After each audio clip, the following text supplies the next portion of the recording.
네, 경기도 고양시갑 김성혜입니다. 약자와의 동행이라고 오세훈 시장님 말씀하시면서 TBS 이야기하시는데 제가 보기에는 납득이 안 되는 지점이 좀 많아서요. 몇 가지 질의를 드릴까 합니다.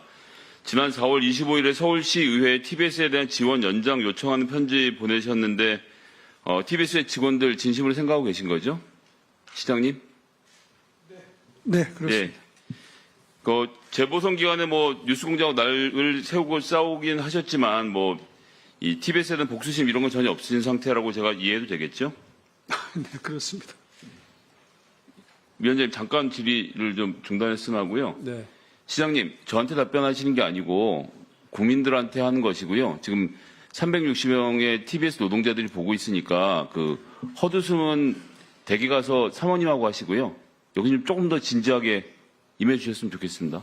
복수심이라는 표현에 제가 좀 나도 모르게 웃음이 터졌습니다. 네, 잠깐만요. 시장님, 위원장님 잠깐만요. 정말 죄송한데요. 지금도 마찬가지인데 자기도 모르게 웃음이 터졌다고 태도를 바꾸질 않는데 이게 지금 질의가 이런 식으로 가능한지 잘 모르겠습니다. 아니, 잠깐만요.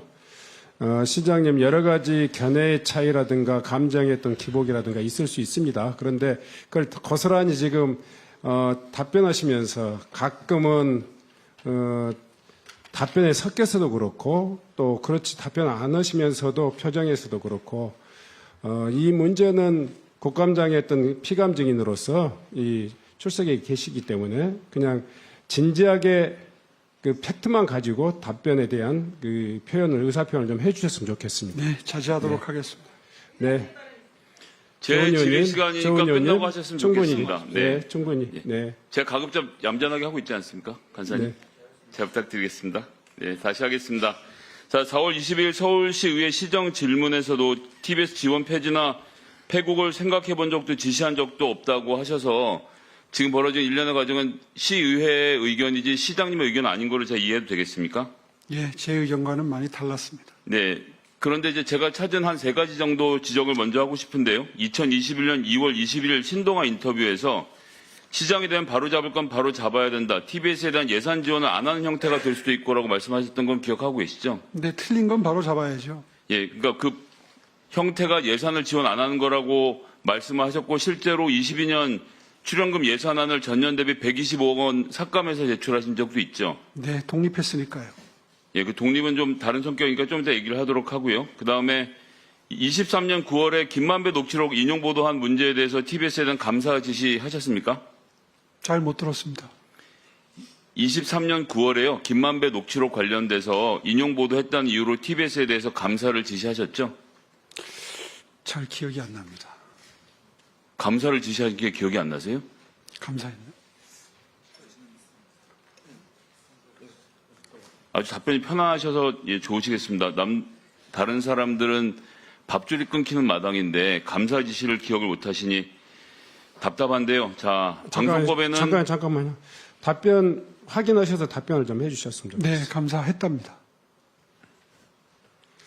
지금 시장님, 이게 지금 남의 일이에요? 시장님 잠깐만요. 아니 감사를 했답니다가 뭡니까 지금? 자, 방금 김성 전에 의원님 잠깐만요. 네.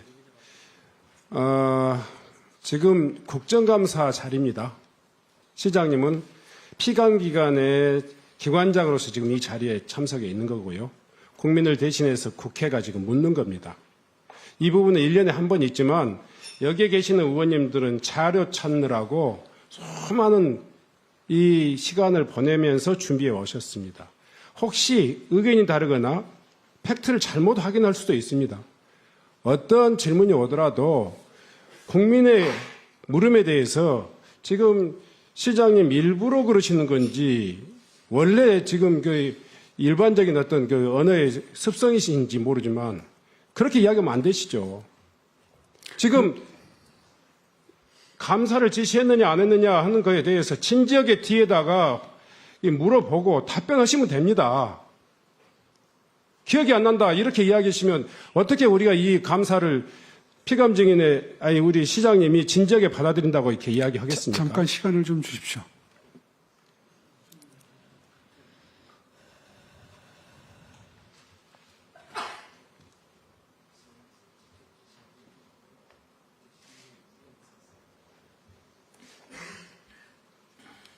그때 기억을 더듬어 보니까 제가 직접 지시한 게 아니라 시의회 요청이 있어서 저희가 응했다고 합니다. 그래서 제가 아마 그 중요성에 대해서 저한테 입력이 안 돼 있는 것 같습니다. 네. 응했다고 하신 앞으로는 그렇게 확인하시고 좀 더 차분하게 진지하게 이 감사에 임해 주시기 바랍니다. 예. 질의 계속해 주시기 바랍니다. 360명의 노동자의 생계가 달린 문제에 대해서 시의회가 시켜서 했다. 시장이 시의회가 시키면 하는 것이 아닌 것을 본인들이 더 잘 아실 텐데 매우 무책임한 답변이라고 생각하고요.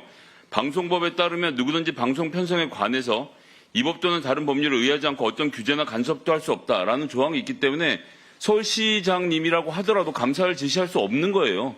시의회에다 그렇게 하면 안 된다고 말씀을 하셨어야죠. 물론 인지를 아예 못하고 계시니까 상황이 어떻게 돌아가는지 모르시는데 언론의 자유를 그렇게 쉽게 생각하시면 안 된다고 봅니다. 자, 그런데 실제로 시장님이 행하시는 걸 보면요.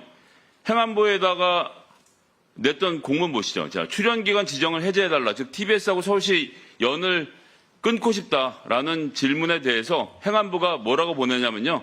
정관상 규정 정비 등이 선행되어야 한다. 그냥은 못 끊고 지금 지원금 나가고 있는데 광고가 됐든 민간 후원이 됐든 정관을 먼저 바꿔야 되는 거 아니니 오히려 행안부가 얘기를 합니다. 그런데 시장님 그냥 진행을 하셨죠. 그러고 나서 8월 30일에 또 보냅니다. 서울시가 보냈습니다. 조속한 시일 내에 TBS 출연기간 지정 해제를 고시해달라. 급하니까 빨리 해달라고 시가 또 요청을 하는 거예요. 아까 전에는 TBS를 같이 하고 싶다, 살리고 싶다고 말씀하셨지만 실질적인 행정은 내내 행안부를 쪼고 빨리 하자라고. 아니, 그건 큰 오해십니다. 저는 공문을 갖고 말씀드린 거니까요. 오해는 국민들이 빨리 판단하실 지정 겁니다. 해제를 해야 그때 당시에 원매자에게 협상이 진행될 수 있었다는 판단이 전제가 됐었습니다. 자, 여기에서 가장 큰 문제는 뭐냐면요. 방통위 승인을 받아야 정관 개정의 효력이 생기는데 그냥 TBS 정관 개정만 해놓고 요청을 했다는 겁니다. 그럼 다른 말로 하면 상업 광고가 됐든 아니면 후원이 됐든 받을 수 있으려면 방통위 허락이 있어야 되는데 방통위 허락이 나지도 않은데 모르겠으니까 일단 깨고 봅시다라고 하는 자체가 아니죠. 민간에서 후원을 하려고 해도요. 민간에서 후원하려고 해도 방통위 허락이 떨어지지 않은 상태면 안 됐기 때문에 정상적인 서울시장이라고 하면 방통위의 허가까지 받는 단계를 거친 다음에 독립을 시켰어야 되는데 그 과정을 생략하고 행안부에 요청을 하셨다는 것. 시장님께서 만약 모르고 하셨으면 무능한 거고요. 알고 하셨으면 사악했다는 얘기를 그건 드리는 겁니다. 동의할 수 없고요. 지정 해제를 요청한 것은 법에 하도록 되어 있습니다. 자, 지정 해제를 행안부의 주장을 말씀드렸잖아요. 지정 해제를 하려면 정관을 고쳐야 돼. 정관을 고치는 주체는 TBS가 아니라 TBS가 고친 다음에 방통위가 거기에 대해서 그래 후원 받아도 돼 광고해도 돼라고 허락을 한 단계까지를 밟은 다음에 지정 해제를 하셨어야죠. 그런 그때까지는- 절차적인 디테일을 모르시는 것 이게 행정을 잘 못하시는 거예요. 자, 우리 송지현 위원장님께 질의드리겠습니다. 그때까지는 시장님, 방통위에서 그런 문제가 생길 가능성이 전혀 없었습니다. 제가 송지현 위원장에게 질의한 시간이니까요. 자, 지금까지 쭉 들으셨는데 오세훈 시장의 답변 내용 포함해서 위원장님의 생각을 좀 한 30초 정도 말씀해 주십시오. 오세훈 서울시장과 서울시의회 국민의힘 76명 전원이 폐지 조례안을 발의하고 또 지정 해제 고시를 하면서 TBS는 고사 상태에 빠졌습니다. 그리고 서울시의 국민의힘 의원들은 TBS가 편파적인 방송을 했기 때문에 시민 혈세를 여기에 투여할 수 없다. 그거는 시민의 명령이다. 이런 얘기를 하고 있습니다.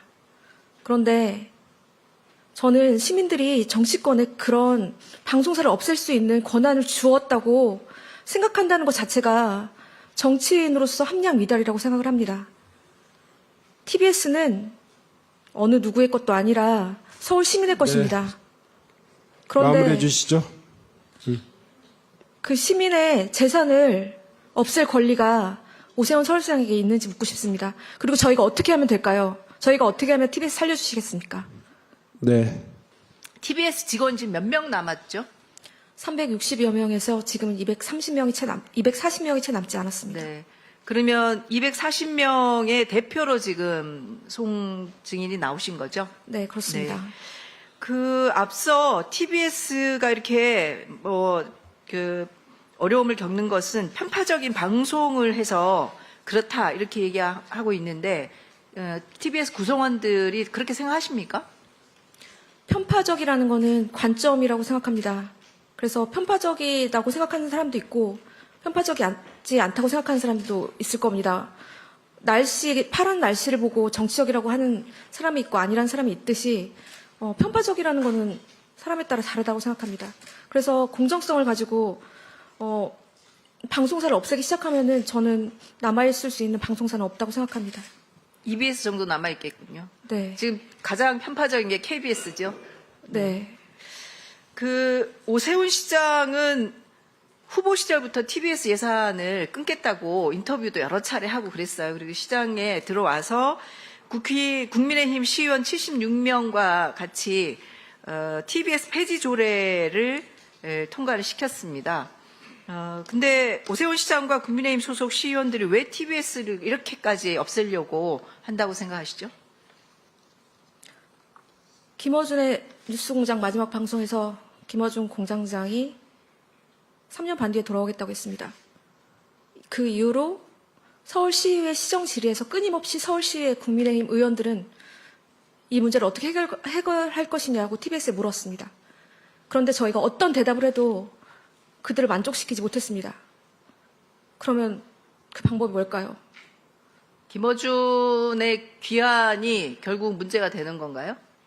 저는 TBS를 놔두면 정권이 바뀌었을 때 또 김어준이 아니더라도 또 다른 김어준이 나타나서 TBS를 또 편파적으로 만들 거라는 서울시의 의원들의 말이 기억이 납니다. 이건 제 말이 아닙니다. 그러니까 문제의 싹을 자르겠다는 그런 뜻으로 저희는 받아들이고 있습니다. 애초에. 시간이 지나서 역사가 이 책임을 누구에게 돌릴까 생각하신다면 아마 오세훈 서울시장일 겁니다. 오세훈 서울시장께서 TBS를 없앤다고 하면 이거는 역사적으로 1980년 언론 통폐합 이후에 권력이 공영방송을 없앤 최초의 사례입니다. 그 사례의 주인공이 되시는 겁니다. 그리고 다음 서울시장 선거에서 분명히 여러 후보자들은 서울 TBS의 복원이 공약이 될 것입니다. 그런 상황을 만들지 않으셨으면 좋겠고요. 저희가 할 수 있는 게 뭔지 말씀해 주십시오. 이렇게 TBS가 없어지는 건 민주주의의 후퇴고요. 행정 시스템의 신뢰를 깨는 겁니다. 저는 네. 그렇게 말씀드리고 싶습니다. 네. 김어준 공장장은 좌우의 편향 없이 공정한 방송을 했다는 것이죠? 그렇습니까? 공정한 방송이라는 거에 대한 개념이 모호합니다. 아니 그러니까 보수를 지향하거나 진보를 지향하거나 아니면은 좌든 우든 어떤 그 일반적인 시민이 듣는 기준에 따르면은 공정하다고 느낄 수 있는 그런 방송을 했다고 생각하십니까? 저 개인적인 의견을 물어보시는 겁니까? 그렇죠. 저는 솔직히 말씀드리면 지금 박민의 KBS와 김백의 YTN보다는 공정했다고 생각하고요. 아니요, 비교하지 마시고요. 공정성은 상대적인 거라고 생각합니다. 상대적인 거다. 여기에 있는 모든 분들이 다 정파성을 갖고 있다고 저는 생각하거든요. 저희 모두가 정파성을 갖고 있어요. 네. 그리고 제가 또 하나 여쭤볼게요. 김어준 공장장이 TBS 제작비 지급 규정이 2014년 4월에 개정됐는데 이거에 따르면은 방송일수라든지 일회당 대가라든지 이걸 하면은 방송한 동안에 한 24억 정도를 받았다고 지금 추정하는 자료가 나왔습니다. 그래서 24억 정도를 받았다는 게 합당하다고 생각하십니까?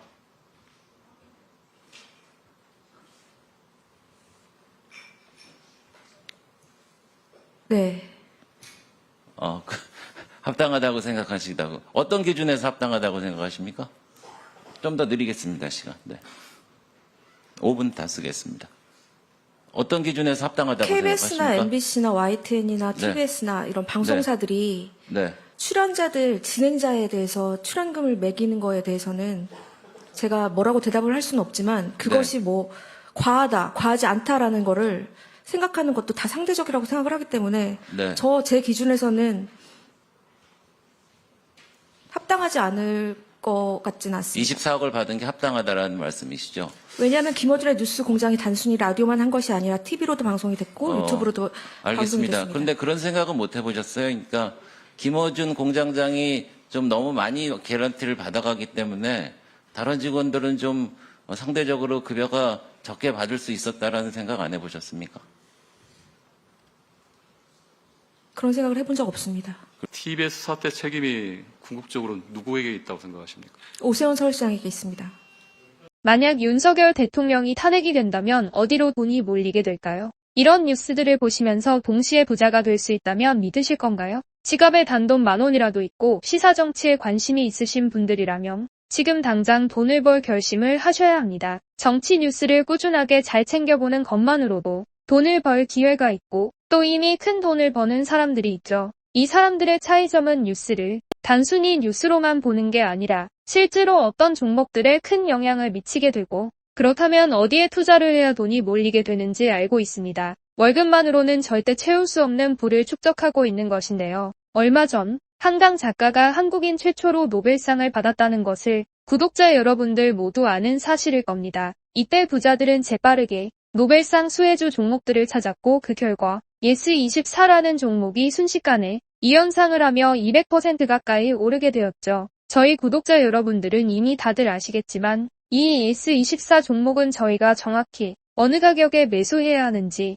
또 언제 팔아야 하는지를 정확하게 공유해드렸었던 사실이 있었죠. 투자로 부자가 된 사람들은 사소한 시사 뉴스들을 그냥 지나치지 않습니다. 전문직이 아닌데도 부자가 되는 사람들의 특징이 바로 이것인데요. 돈으로 이어진다는 경험적 확신이 있기 때문에 진짜로 급등할 수 있는 종목들에 과감히 투자해 남들과 비슷한 연봉을 벌어도 절대 월급으로는 만들 수 없는 큰 투자 수익들을 지금도 만들고 있다는 것입니다. 이번엔 현재 가장 핫한 북한 도발을 대비하여 또 한 번 급등이 유력한 대장 종목을 알아냈는데요. 제 목표는 채널을 크게 성장시키는 것이기 때문에 여기까지 영상을 시청해주신 분들께만 이 정보를 드리고자 합니다. 제 개인 휴대폰 번호 010-792-8273으로 기회라고 문자를 보내주시면 링크 하나를 보내드릴 건데요. 링크로 들어오시면 이번 미대선주 그리고 북한 도발 관련 유력주를 공유해드리겠습니다. 또한 윤석열이 탄핵될 것을 대비하여 탄핵 수혜주 또한 미리 파악 완료한 상태입니다. 제가 돈을 받는 것도 아니고 투자를 대신 해드리려는 것도 아니니까